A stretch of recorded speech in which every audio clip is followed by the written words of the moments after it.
I don't wake up at 11.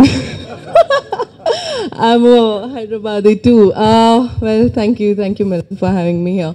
Well, I think I should thank all the corporate sectors and SBI for supporting this amazing cause. I think I've always promoted and I've always spoken about healthy lifestyle and healthy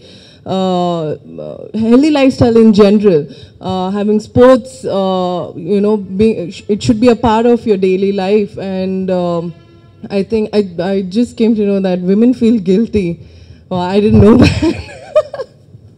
To know that, but I think it's really great what we're doing over here, Pinkathon. I think my dad, started running at the age of 35.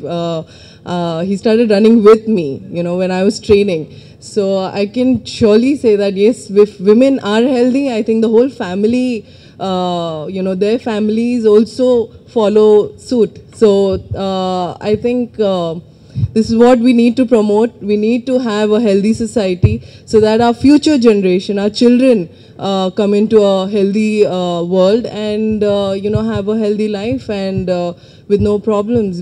I come to know, I get to know from my friends that their younger brothers and their younger siblings are suffering from BP, diabetes, and it's really shocking to know they're in their 20s, and it's just that they don't take care of themselves and they don't eat properly, they don't exercise. Basically, they're not thinking right. And I think by such, programs, such events, I think we are spreading the right kind of awareness, which is very important in this competitive world which we're living in right now. I know how competitive it is. Even in sports, I can say that we need to promote healthy way of playing sports.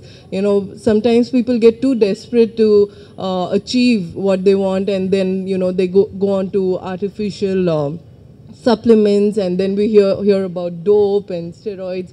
So this is what we need to only promote: healthy way of living, healthy food, and exercise should be a very important part of our lives. And then I'm sure we can prevent a lot of diseases and be happy and live a long and healthy life. So thank you for having me.